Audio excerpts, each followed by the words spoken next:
Alô, pessoal. Eu estou fazendo esse vídeo porque várias pessoas perguntaram como é que eu estou vendo a presente situação política no Brasil, com todo este negócio da CPI da Lava Toga, esses conflitos entre o presidente e a classe política, etc, etc. Bom, o que eu estou vendo é o seguinte. Na época do impeachment da Dilma, nós tínhamos 3 milhões de pessoas na rua, todas voltadas contra o PT e voltadas contra o esquema corrupto, contra a elite corrupta. E ali só o que faltava era uma liderança firme, capaz de utilizar esta imensa força para a derrubada do establishment corrupto. O pessoal não teve coragem de fazer isso, e em vez disso foram lá trocar tudo pela cabeça da Dilma. Foram lá para a classe política dizer: nós poupamos todos vocês se vocês nos entregarem a Dilma. Quem fez isso foi o pessoal do MBL, né? Uma situação revolucionária de você ter a massa na rua gritando, e você precisa ali de um Lenin, de um George Washington, de um tipo assim, e aparece o Kim Katakoquinho. Então, foi o que deu. Ora, depois que o pessoal então recuou, entregou tudo em troca da pura cabeça da Dilma, agora querem que o Bolsonaro enfrente sozinho a luta que eles não tiveram coragem de enfrentar. Que o Bolsonaro se volte contra o STF, contra a Venezuela, contra mais isso, mais aquilo. Falei: epa, peraí, vocês querem matar o homem? Vocês botaram ele lá sem... Não tem militância bolsonarista nenhuma pronta para defendê-lo, para dar respaldo a ele. Então vocês passam a responsabilidade de uma nação inteira para um único sujeito, para ele fazer tudo isso. Isso é absolutamente impossível. Então, o que tem de fazer agora não é ficar cobrando o Bolsonaro porque ele faça isso, mais aquilo outro. Não, você tem que se organizar para apoiá-lo, meu Deus do céu. Não é o que ele pode fazer por você, é o que você pode fazer por ele. A coisa mais urgente no Brasil é uma militância bolsonarista organizada. Note bem, eu não disse militância conservadora, nem militância liberal, nem coisa nenhuma. Eu falei militância bolsonarista. A política não é uma luta de ideias, não é uma luta entre ideias, é uma luta entre pessoas e grupos. Então você tem que saber, não o que abstratamente e genericamente você está apoiando, mas quem você está apoiando. Quem? A pessoa ou o grupo determinado. Tem que parar com esse negócio, vamos dizer, essas concepções ideológicas gerais que não levam a parte alguma. Você saber que você é conservador não quer dizer que você sabe o que você vai fazer no momento decisivo. O que você tem que saber é exatamente de que ação se trata, o que temos que fazer. Então, por exemplo, outro dia estava aí o pessoal querendo forçar o Ministério da Educação a distribuir as verbas para estados e municípios, em nome do quê? De um princípio federalista. Bonito! Só que é o seguinte, estados e municípios estão na mão do PT. Então, quer dizer, a teoria está certa, mas a situação está errada.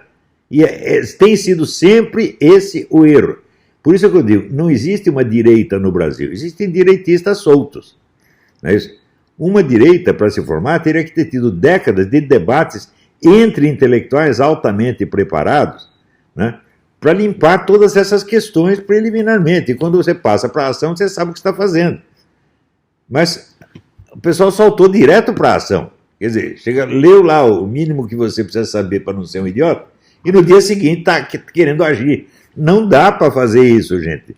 Note bem, todos os movimentos políticos do mundo se formaram assim.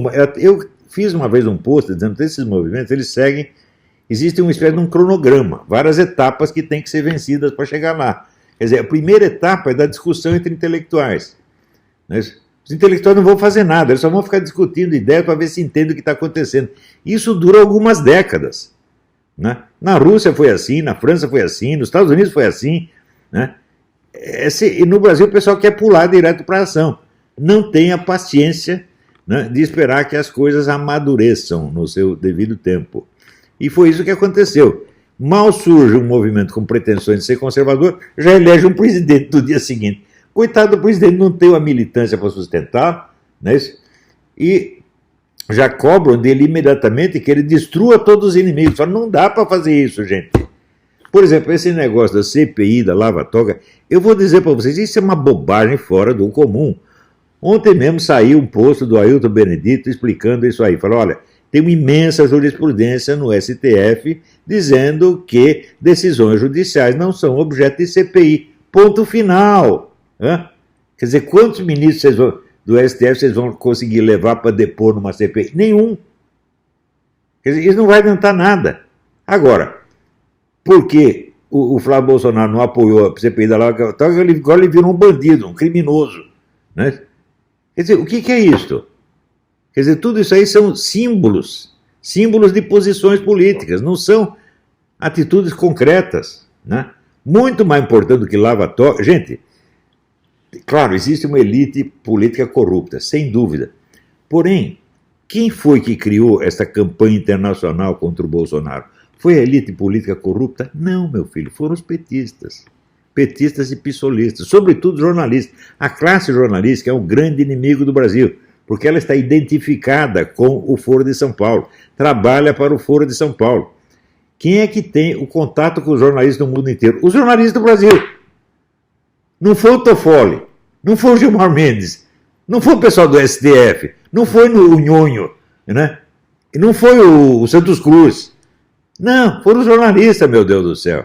Então, a coisa mais urgente desde o primeiro dia, é a CPI do Foro de São Paulo. Porque até hoje não circula informação correta sobre o Foro de São Paulo. O pessoal não tem ideia da medida do problema. Né? São tão imbecis que eles acham o seguinte: o Foro de São Paulo são só as assembleias. Então você vai lá ver aqueles velhos discutindo besteira na Assembleia e diz, isso aí não é nada. Quando o próprio Lula já declarou duas vezes que o importante no Foro de São Paulo não são as assembleias, né? São os encontros discretos ou secretos entre governantes, entre grandes líderes. Né? Isso é que importa, e é dali que saem as decisões. O próprio Lula disse isso. Né? Ele ia lá, participava da Assembleia. Lula nunca ligou muito para a Assembleia, embora ele fosse o presidente da Assembleia do Foro. O que importava era a conversa dele em particular com o Manuel Marulanda, com o Chaves, etc. Né? Então, o Foro é o centro do poder latino-americano, gente. Não é o STF. Pô, vocês estão loucos. Então, vocês querem, assim, atacar uma elite que não é sequer esquerdista, é apenas corrupta? Por quê? Porque a esquerda já atacou essa elite antigamente. Ela ora ataca, ora se alia, tá certo? Então, a direita nacional continua sendo pautada pela esquerda, meu Deus do céu. Vamos combater a corrupção. Não, vamos combater o comunismo primeiro, seus idiotas. Não entenderam ainda? Hein? Quer dizer, o problema no Brasil não é a corrupção, é o Foro de São Paulo. É o poder esquerdista, meu Deus do céu. E isso não é um problema ideológico.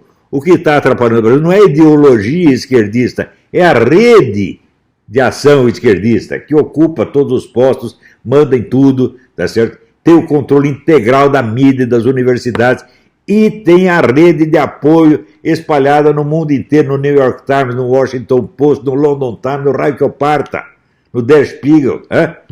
Esse é o poder no Brasil. O pessoal do STF não é tão poderoso quanto vocês imaginam. Hein? Que conexões políticas tem essa gente no exterior? Nenhum. Agora, o PT, PSOL, etc., tem tudo. Hein? Então, esse é o ponto. Agora, o presidente tem que se concentrar suas forças no combate a isto. Eu vejo que ele fica irritado com a mídia, tá certo? E às vezes, enquanto fala umas coisas ofensivas para a mídia, isso não adianta nada, evidentemente.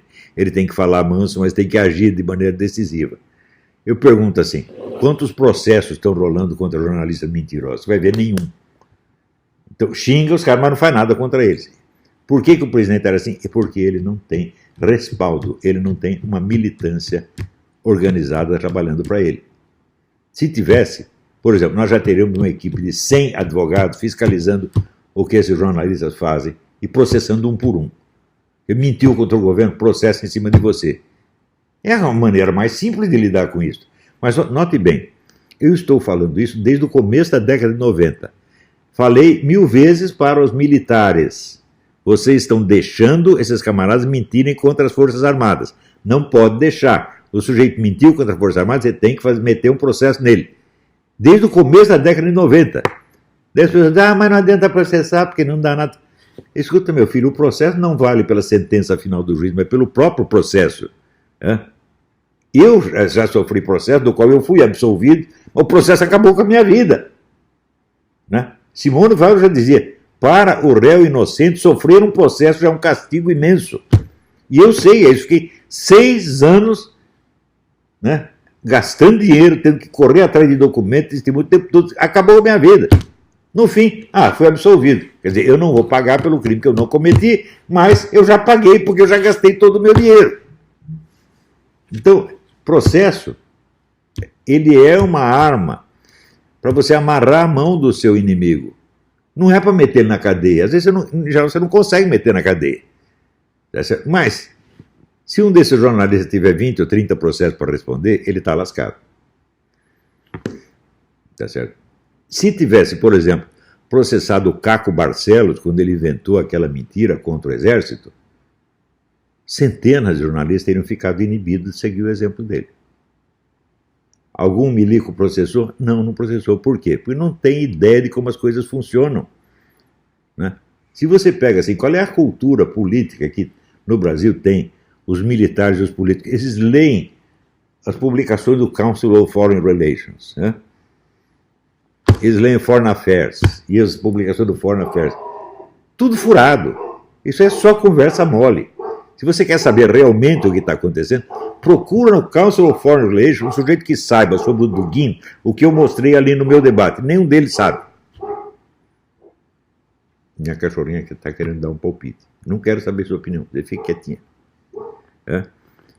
Então, eu ali naquele debate esclareci mais sobre a natureza do Dugin, a natureza do poder russo, do que todo esse pessoal. Até hoje eles entenderam do que se trata.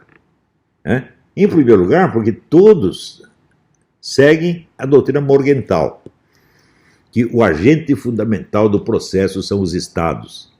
Digo, meu Deus do céu, o movimento comunista antecede de mais de 70 anos a União Soviética e dura depois dela. Será que isso não basta para mostrar que o Estado é um instrumento do poder e não a origem do poder? O poder está nas organizações políticas, meu Deus do céu.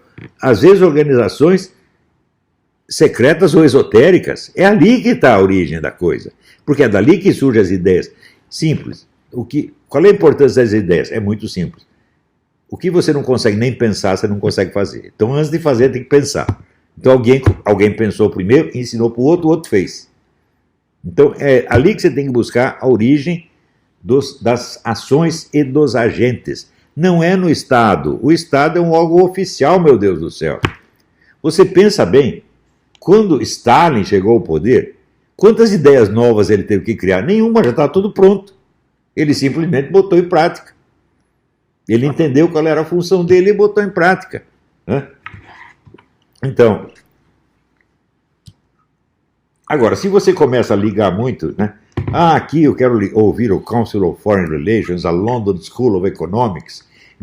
Você quer ouvir o mundo oficial e você acha que o mundo oficial vai te dar a realidade das coisas? Você tem que ver o extraoficial. Só o observador individual, só o estudioso individual, sem conexão oficial, entende o que se passa. Os outros, quem está no posto oficial, tem uma identidade pública a defender.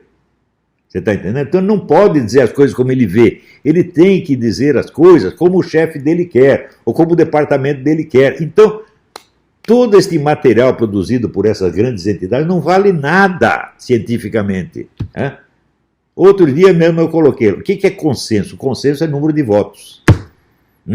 Isso quer dizer, só existe ciência quando você renuncia à autoridade do consenso.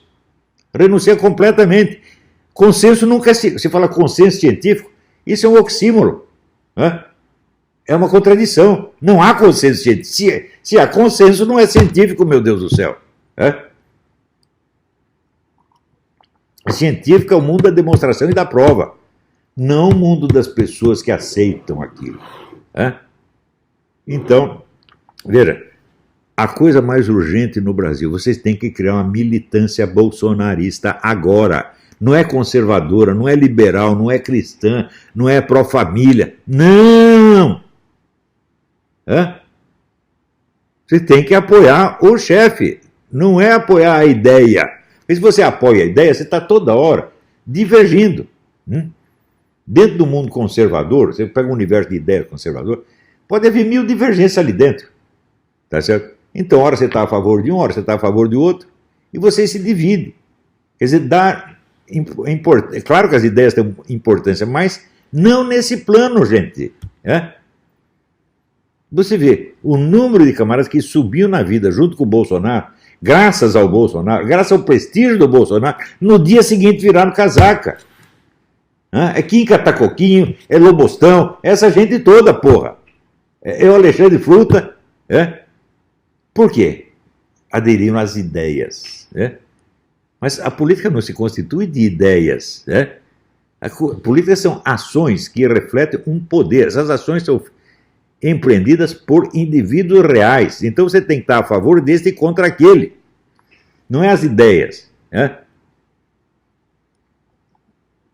Você vê, se você pega a história do comunismo, por exemplo, veja quantos comunistas os comunistas mataram. O Paulo Francis que dizia, ninguém matou mais comunista do que Stalin. Estava errado, Mao Tse Tung matou mais. Então, quem matou mais comunistas foram os comunistas. Eles não estavam de acordo ideologicamente, estavam. Você está entendendo? Eu sou tão comunista quanto ele, mas eu quero que quem esteja no poder sou eu e não você. Pronto. Então, agora, assim, chega de militância conservadora, chega de militância pró-família ou pró não sei o quê. Assim, tem que ser militância pró-Bolsonaro, tem que apoiar o cara até o fim. Custou muito para você botar um conservador na presidência do Brasil. Custou mais de 60 anos de esforço. Durante 60 anos, o ponto de vista conservador cristão foi excluído e quase proibido.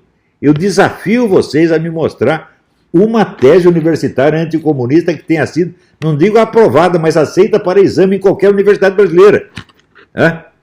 Ou qualquer autor francamente anticomunista que tenha tido acesso à mídia. Não, você pode ir lá defender ideias liberais, mas anticomunismo você não vai fazer. Não tem anticomunismo. Você veja, um dos maiores escritores brasileiros, Gustavo Corsão, taparam a boca do Gustavo Corsão, tiraram o homem da imprensa. Não é isso? Em São Paulo, tiraram lá o Lenildo Tabosa Pessoa, tiraram o Nicolas Boer, tiraram um monte de... taparam a boca de todos os conservadores e liberais durante o regime militar, porra! Veja o poder que essa gente tem. E você ainda fica achando que o problema é o STF? Não, meu filho, o problema é a militância esquerdista que domina mídia e universidade. Esse é o problema, porque é essa gente que tem a conexão internacional. E é contra esta gente que o presidente tem que se voltar. Não na base do xingamento, que não adianta nada. Tem que agir contra as pessoas, mas ele só pode fazer isso se tiver apoio de uma militância organizada. Entenderam? Essa é a minha mensagem, gente. Fique com Deus. Tchau, tchau.